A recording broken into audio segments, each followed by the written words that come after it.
నమస్తే, నేను మీ కిషోర్ కుమార్. ఈ వీడియో మీరు మొదటిసారి మన ఛానల్లో చూస్తున్నట్లయితే దయచేసి ఈ ఛానల్ని సబ్స్క్రైబ్ చేయడం మాత్రం అస్సలు మర్చిపోకండి. అదేవిధంగా కింద మీకు హైప్ బటన్ కనిపిస్తే దాన్ని ప్రెస్ చేసి మాకు పాయింట్లు ఇవ్వటం కూడా మర్చిపోకండి. మీ ప్రోత్సాహమే మాకు కొండంత బలాన్ని ఇస్తుంది. పిల్లి గుడ్డిదైతే ఎలక ఏదో చూపించిందట, ఇది ఒక సామెత.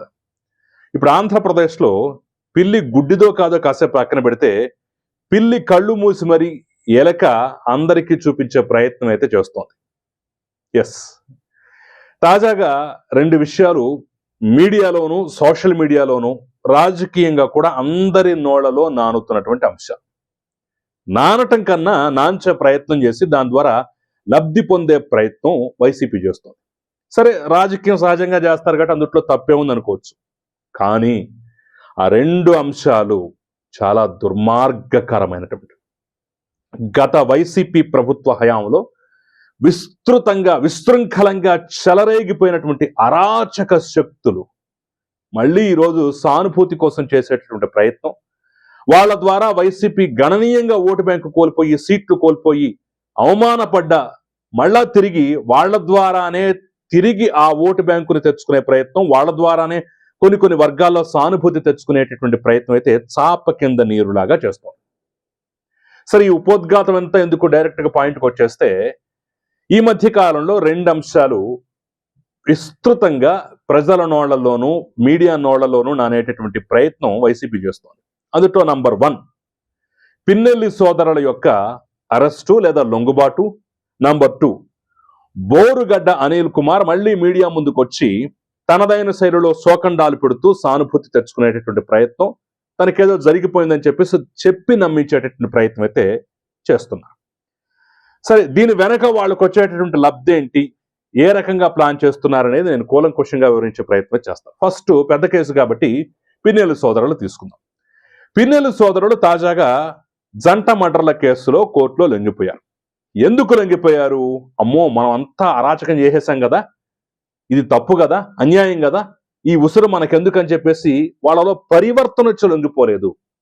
సుప్రీంకోర్టు, గల్లీ కోర్టు నుంచి ఢిల్లీ కోర్టు వరకు ప్రయత్నం చేస్తే సుప్రీంకోర్టు కూడా చివాట్లు పెట్టి టైం ఇచ్చి, మీరు ఈ డేట్లోగా లొంగిపోండి, మీకు బెయిల్ ఇవ్వటం కుదరదు, ముందస్తు బెయిల్ అసలు ఇవన్నీ మీరు మర్చిపోండి, ఖచ్చితంగా లొంగిపోవాల్సిందే, ఈ డేట్ దాటితే పోలీసులు అరెస్ట్ చేసుకోవచ్చు అని చెప్పేసి క్లియర్ కట్గా డైరెక్షన్ ఇచ్చినటువంటి నేపథ్యంలో తప్పనిసరి పరిస్థితుల్లో, విధిలేనటువంటి పరిస్థితుల్లో లొంగిపోయినటువంటి నేపథ్యం.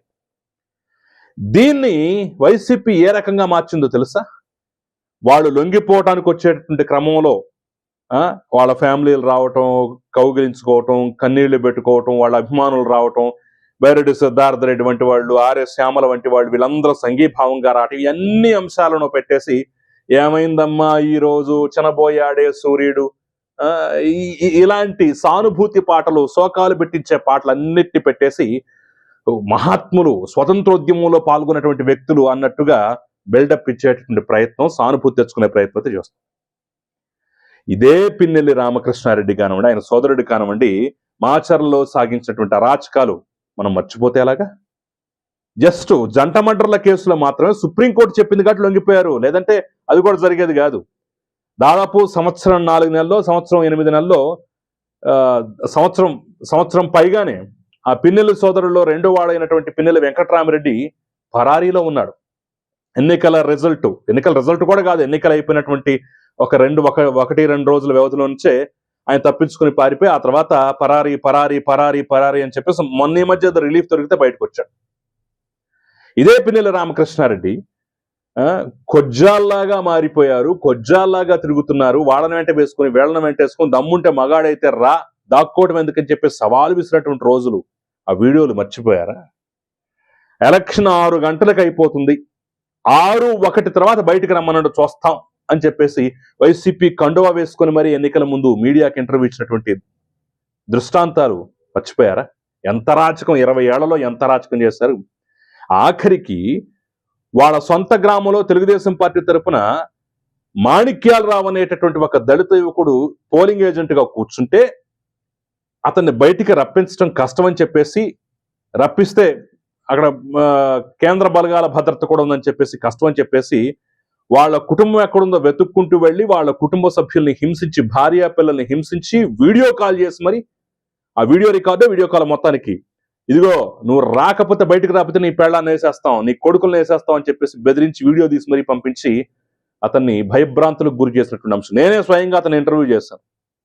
ఇవన్నీ మర్చిపోతే ఎలా? మొన్న ఇప్పుడు వీళ్ళు లొంగిపోయిన కేసు కూడా జంట మర్డర్ల కేసు. తెలుగుదేశంలోనే 2 వర్గాల మధ్య గొడవగా చిత్రీకరించే ప్రయత్నంగా తన అనుచరులను ముందుగానే ఆ పార్టీలోకి పంపించి వాహనంతో గుద్దించి చంపించి ఇంత చేశారు. తేరా కర్మగాలి వాళ్ళు ఏ రకంగా పంపించారు, ఎప్పుడు మాట్లాడుకున్నారు, ఫోన్ కాల్ రికార్డ్స్ ఏంటి, గూగుల్ టేక్అవుట్లు ఏంటి, ఫోన్ లొకేషన్ వివరాలు ఏంటి, వాళ్ళు మాట్లాడుకున్న మీటింగ్ కి సంబంధించినటువంటి ఆ హోటల్ కి సంబంధించిన సీసీ కెమెరా ఫుటేజ్లు ఇవన్నీ బయటపడి మొత్తం వీళ్ళే చేశారని చెప్పేసి తెలిసిన తర్వాత ఇప్పుడు సుప్రీంకోర్టు కూడా అక్షింతలు వేసిన నేపథ్యంలో లొంగిపోయారు. దీన్ని సమర్థిస్తూ ఆర్ఏ శ్యామల వంటి వాడు మేము అన్నను గెలవాలి అని చెప్పేసి స్వతంత్ర సమరయోధులను గెలిచినట్టుగా బిల్డప్, దాని తర్వాత వాళ్ళ కోసం నిరాహార దీక్షలు. ఏమన్నా ఉందా, అర్థం ఉందా?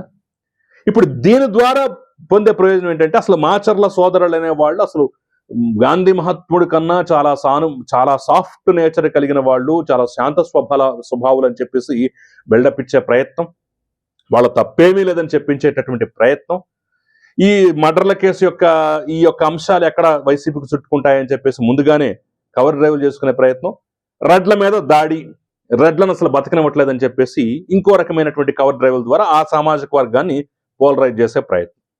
ఇన్ని ప్రయత్నాలు ఏకకాలంలో చేస్తున్నారు. దీని వెనుకున్నటువంటి కథ అది. మీడియాలో, సోషల్ మీడియాలో నడిపించే కథలు వెనుకున్నటువంటి ఆంతర్యం అది. దీన్ని తెలివిగా డ్రైవ్ చేస్తూ ఉన్నారు.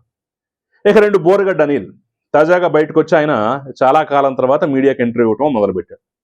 ఏమంటాడు, నన్ను కర్నూలులో టార్చర్ చేశారు, నా కాళ్ళు చీల్చారు, చేతులు కట్టేశారు, ఇష్టం వచ్చినట్టు కొట్టారు, కస్టోడియల్ టార్చర్ అని చెప్పేసి కన్నీళ్లు పెట్టుకుంటూ పోయారు. అసలు బోరగడ్డ అనిల్ కుమార్ అనేటువంటి వ్యక్తికి మాట్లాడే నైతికత ఉందా? టార్చర్ సంగతి కాసేపు పక్కన పెడదాం. ఒకవేళ నిజంగా చేసినట్టయితే తప్పే. అది రఘురామకృష్ణరాజుని చేసినా, లేదంటే బొబ్బూరి వెంగళరావుని చేసినా, లేదంటే బోరగడ్డ అనిల్ చేసినా, ఎవరిని చేసినా కస్టోడియల్ టార్చర్ అనేది తప్పే. ఖచ్చితంగా బోరగడ్డ అనిల్ కుమార్కి ఒకవేళ టార్చర్ గురైతే న్యాయ పోరాటం చేసే హక్కు ఉంటుంది, దాని ఎవరు కాదంట. మరి ఆ రకంగా ప్రయత్నాలు చేస్తున్నాడో తెలియదు. అసలు చేసిన దాఖలాలు కూడా అక్కడ కనిపించట్లేదు. కోర్టులో కేసు వేయటం, పిటిషన్ వేయటం ఇలాంటివి ఏమి చేయలేదు. నేను నా ఇంటర్వ్యూలోనే బొబ్బూరు వెంగళరావు నాకు టార్చర్ జరిగిందని చెప్తే మీరు గట్టిగా న్యాయ పోరాటం చేయాల్సిందని చెప్పేసి నేను కూడా డిమాండ్ చేస్తాను. కావాలంటే ఆ వీడియోలు కూడా ఉన్నాయి, చూడొచ్చు. మీరు మాటలు చెప్పడం కాదు, చేయండి, న్యాయ పోరాటం చేయండి. విజయపాల్ నన్ను కొట్టాడు అంటున్నారు కదా, ఆ విజయపాల్ని కోర్టుకి ఎత్తుందని చెప్పేసి నన్ను సలహా కూడా ఇచ్చారు. ఇప్పుడు ఇదే సలహా బోరగడ్డ అనిల్ కూడా ఇస్తున్నా. అయితే బోరగడ్డ అనిల్ అనేటువంటి వ్యక్తి ఇష్టం వచ్చినట్టుగా వైసీపీ హయాంలో ఏదో రిపబ్లికన్ పార్టీ ఆఫ్ ఇండియాలో ఉన్నానని చెప్పేసి చెప్పుకున్నా, ఆ తర్వాత ఆ పార్టీకి కూడా చెడ్డ పేరు వస్తుందని చెప్పేసి తీసేశారు. మొత్తానికి ఏదో జరిగింది కానీ వైసీపీ కండువా కప్పుకున్నాడు. వైసీపీ అధికార ప్రతినిధి అని చెప్పేసి ఒక ప్రచారం, కాదు అసలు మాకు సంబంధమే లేదని చెప్పేసి కారుమూరి వెంకటరెడ్డి వంటి వాళ్ళ స్టేట్మెంటు, నాగార్జున యాదవ్ వంటి వాళ్ళ స్టేట్మెంటు, నిన్నగాక మొన్న వచ్చిన పిల్ల బచ్చాలు వాళ్ళకేం తెలుసు నాకు వైసీపీ అనుబంధం ఎంత ఉందో, నేను జగన్మోహన్ రెడ్డికి అంత అభిమానం, ఆ పార్టీకి అంత సేవ చేశానని చెప్పేసి ఇతర కౌంటర్ ఇవన్నీ. మరి ఇదే వ్యక్తి గతంలో హ్యాంగర్కు ఉన్నటువంటి షర్ట్ వేసుకొస్తే చాలు బాబు కొడుకుని లేపేస్తాను, జగన్మోహన్ రెడ్డి కనుసైగ చేస్తే చాలు చంద్రబాబు నాయుడు లేపేస్తాను, అది చేస్తాను ఇది చేస్తాను, కోటమిరెడ్డి శ్రీధర్ రెడ్డి వంటి వాళ్ళని బండికి కట్టుకొని లాక్కొని వెళ్ళిపోతానని చెప్పేసి ఫోన్ చేసి మరీ బెదిరించినటువంటి వైనం చంద్రబాబు నాయుడు, ఆయన ఫ్యామిలీ, లోకేష్ కుటుంబ సభ్యులు, పవన్ కళ్యాణ్, ఆయన కుటుంబ సభ్యులు, ఆయన కూతుర్లు అసలు ఇష్టానుసారంగా నోటికి హద్దు పొద్దు లేకుండా తిట్టినటువంటి వైనాలు ఆ వీడియోలు ఇంకా పచ్చిగానే ఉన్నాయే. మాట్లాడే నైతికత ఉందా? అయినా సరే అతను చట్ట ప్రకారం శిక్షించాలి తప్ప టార్చర్ అనేది చేయడానికి వీలు లేదు. ఒకవేళ చేసినా సరే అది చట్ట ప్రకారం తప్పు అవుతుంది, న్యాయ పోరాటం చేయొచ్చు. ఈరోజు రఘురామకృష్ణరాజు చేయట్లేదు. ఈరోజే సునీల్ మాజీ CID chief Sunil Kumar IPS attend కావాల్సి ఉంది. సునీల్ నాయక్ 2 సార్లు నోటీసులు ఇచ్చినా అనేక కారణాల వల్ల అతను అటెండ్ కానటువంటి పరిస్థితి. మరి ఈ రోజన్నా అతను అటెండ్ అవుతాడో లేదో, విచారణకు వస్తాడో రాదో తెలియనటువంటి పరిస్థితి. 2 సార్లు ఏమో డమ్మా కొట్టినట్టున్నాడు. మరి ఈసారైనా సునీల్ కుమార్ వస్తాడా రాడో తెలియనటువంటి పరిస్థితి. అయితే దీన్ని వైసీపీ పూర్తిగా ఓన్ చేసుకోకపోయినా కానివ్వండి, ఈ ఇంటర్వ్యూల్ని, అంశాలని పక్కన పెట్టేసి చాలా జాగ్రత్తగా దళితుల పాయింట్ ఆఫ్ వ్యూలో దళితుల మీద దాడి అనేటటువంటి విధంగా ఫోకస్ చేస్తాం. నిజంగా గుండె మీద చేసుకుని చెప్తే దళితులు బోరిగడ్డ నీళ్ళను ఓన్ చేసుకుంటున్నారా? లేనే లేదు. అలాంటి అరాచక శక్తి మా వాడు కాదని చెప్పేసి ఎప్పుడో డిజోన్ చేసుకునే పరిస్థితి. ఆఖరికి కొంతమంది కడుపు మండినటువంటి దళితులు అతని ఆఫీసుకు నిప్పు పెట్టారు అని చెప్పేసి కూడా గతంలో గుంటూరు ఆఫీసు ఎక్కడో నిప్పు పెడితే అతను పారిపోయి వచ్చాడని చెప్పేసి కూడా ఒక కథనం అయితే ప్రచారంలో ఉంది. అలాంటి నేపథ్యంలోనే మళ్ళీ బయటికి రావటం, మరి తన సానుభూతి కోసం వచ్చాడో, లేదంటే వైసీపీకి మేలు కలగాలనే పాయింట్ ఆఫ్ వ్యూలో వచ్చాడో, లేదంటే దీన్ని ఉపయోగించుకొని దళితుల మీద దాడి, దళితుల్ని ఈ రకంగా చేస్తున్నారని చెప్పేసి చిత్రీకరించే ప్రయత్నం. నిజంగా అక్కడ కస్టోడియల్ టార్చర్ చేశారో లేదో కూడా తెలియదు. ప్రూఫ్లు, ఆధారాలు లేవు. రఘురామకృష్ణరాజు కంటే కొట్టిన దెబ్బలు, మెడికల్ సర్టిఫికెట్లు, గూగుల్ టేక్అవుట్లతో సహా చాలా అంశాలను, టెక్నికల్ ఆధారాలతో సహా చాలా అంశాలను, తన గుండె మీద ఎవడో కూర్చొని కొట్టాడో కూడా టెక్నికల్ గా సంపాదించాడు, ఆధారాలు సంపాదించాడు, సబ్మిట్ చేశాడు కాబట్టి తెలుస్తుంది. కానీ వీళ్ళకి అసలు ఏ ఆధారాలు లేదు, కేవలం ఇంటర్వ్యూలో మాట్లాడటం తప్ప. ఆ రకంగా దళితుల మీద దాడిలాగా ప్రొజెక్ట్ చేసేటువంటి ప్రయత్నం మరో పక్క సక్సెస్ఫుల్ గా చేసుకుంటూ వెళ్ళిపోతున్నారు. అంటే కూటమి ప్రభుత్వం గుడ్డిదని నేను అంటలేదు కానివ్వండి, ఈ పిల్లి కళ్ళు మూసి ఎలకి ఏదో చూపించింది అంటారు కదా, ఆ ప్రయత్నం ఇక్కడ జరుగుతోంది అనేది స్పష్టంగా తెలుస్తున్నటువంటి అంశం. సో ఇలాంటి వాటికి మొదట్లోనే చెక్ పెట్టకపోతే, పాపం జోలకండి బ్రహ్మారెడ్డి ఒంటరి పోరాటం చేస్తున్నాడు. వాళ్ళ వీడియోలు కానీ వాళ్ళ అరాచకాలు కానీ బయటకు తీసి చూపించే ప్రయత్నం చేస్తున్నాడు. పార్టీ మరి ఎంతవరకు సహకారం అందిస్తుందో లేదో చూడాలి.